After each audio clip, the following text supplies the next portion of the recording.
The night the human paid the pond to listen, I understood nothing. And somehow, I understood too much. A human threw a shiny coin into the pond and whispered a wish. I heard it cut the air. I heard it kiss the surface. I heard the tiny gasp of the water as it swallowed the metal moon. The human was trembling. 2 little rivers ran down their face and fell into my home. They glittered more than the coin. I do not know many human words, but I know the sound of someone asking the world, "Please come back," even if they never say it. The coin spun down through the brown light. For a moment, it caught the moon on its back. Then it sank into the soft, patient mud beside me. I blinked. Once, twice, 3 times for good measure. I am a careful observer, a philosopher. Which is a fancy way of saying, I sit very still in the mud and think about things that do not concern me. The pond was quiet again. Only the reeds gossiping. Only the insects drawing invisible circles in the air. Only the old turtle snoring under the lily roots. I live here in this small, wet world. The mud is my cushion. The reeds are my curtains. The moon is my lamp when it bothers to show up. Once, another frog lived on the flat stone near the shore. She used to sing before the sun went down. Her voice was bright, like water laughing over pebbles. One day, she left. She said she wanted a bigger pond. Clear water, more flies, less mud. She didn't say she wanted less of me. But I heard that part in the silence she left behind. So now, it is just me and the mud and the moon. And the things humans drop when their hearts are too heavy to carry alone. They throw them in.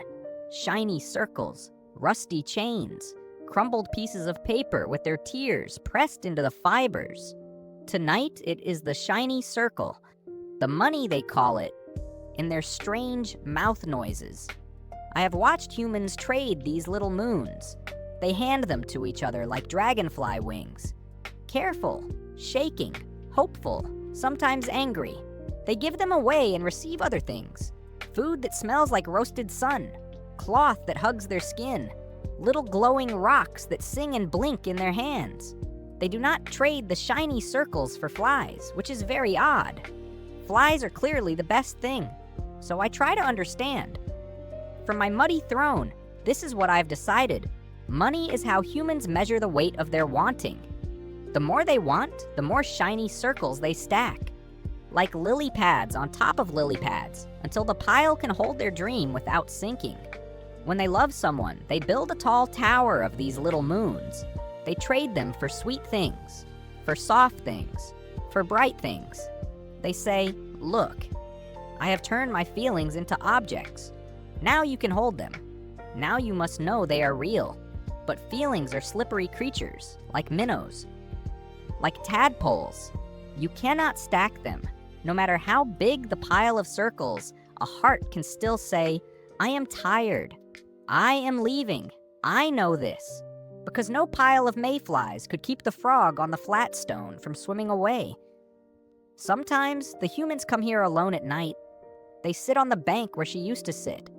They hold a little metal moon between their fingers. They whisper to it. The words are always different. The sound is always the same. Come back. Love me again. Undo what has already been done. Then they throw the circle into my home, as if the pond were a shop, as if the mud were a kind of door, as if somewhere underneath my belly there is a keeper of wishes who takes shiny circles as payment. I have never seen this keeper. I have only seen worms and the occasional confused fish. I watch the circle sink. I feel it press into the mud. I hear the wish tremble above me. It does not move the water. It does not change the stars. Humans are strange. They think if they give the world enough little moons, it will turn back time. They don't understand what mud understands. Once something settles, it does not come back exactly the same. Look at the footprints on the shore. Rain fills them. Grass grows through them. They forget the shape of the feet that made them. You can come back, but you will not come back as you were. I suspect money is not really for buying things. It is for arguing with reality. For this many little moons, they say, you will pretend the past did not happen. You will pretend I did not say those words. You will pretend they did not walk away. The pond does not bargain. The mud does not negotiate. It only takes and keeps. Still, the shiny circle lies beside me. I can feel its cold edge against my side. I am not immune to its charm. It catches the moonlight in a way my wet skin never could. It looks like a captured star. If I were a human, I think, I might also believe in its power. I chuckle, a soft bubble rising to my throat. How foolish they are. Then I look at the small things I keep pressed in my corner of the mud. A broken dragonfly wing, a bit of reed where her feet used to rest, an empty snail shell, polished smooth by the water. I have arranged them carefully, a tiny shrine to a story that ended. I tell myself they mean nothing, that I am above such things, that I am a thinker, not a keeper of ghosts. But when the moon is thin and the night is too quiet, I touch the broken wing with my toe and remember her laugh. What is this, if not my own kind of money? My own way of buying back a feeling that has already swum away? I, who sit in judgment of humans and their shiny circles, am hoarding small, useless relics in the mud, trading space in my heart for things that cannot sing, cannot love me, cannot stay. Perhaps we are not so different, the humans and I. They drop metal moons for their vanished lovers. I keep a broken wing for mine. Money, I decide, is not the shiny circle. It is the part of you that refuses to accept that someone has left. It is the bargain you try to strike with absence. If I keep this, you say, then the leaving is not complete. Some part of you is still here with me. Some part of us remains.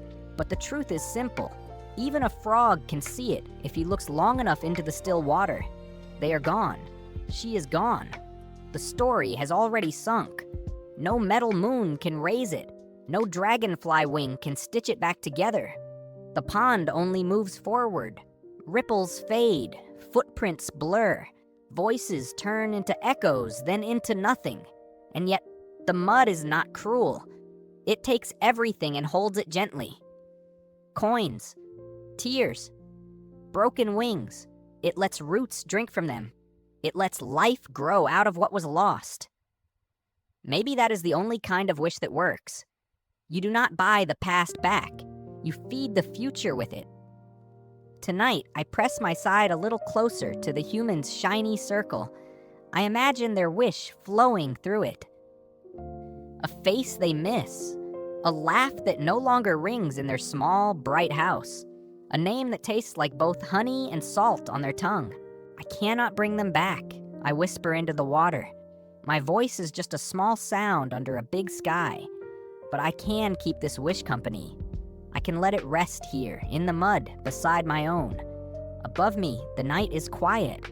The moon pours silver over the broken surface. A single insect skates across the water, drawing thin lines that vanish almost as soon as they appear. I watch the ripples soften and disappear. I listen to the silence after the human has gone. There's a strange peace in knowing that some things will never return. The coin will sleep here until it forgets it was ever bright. My broken wing will sleep here until even I forget the song that once shook it. And still, life will go on. New frogs will climb onto the flat stone. New humans will come to the shore with new wishes. The pond will keep listening. If you ever pass by and hear a small, ridiculous voice croaking in the dark, it might be me again. If you hear me croak again, it means another shiny thought has fallen into the water, and I've found another story worth sinking into the mud with me.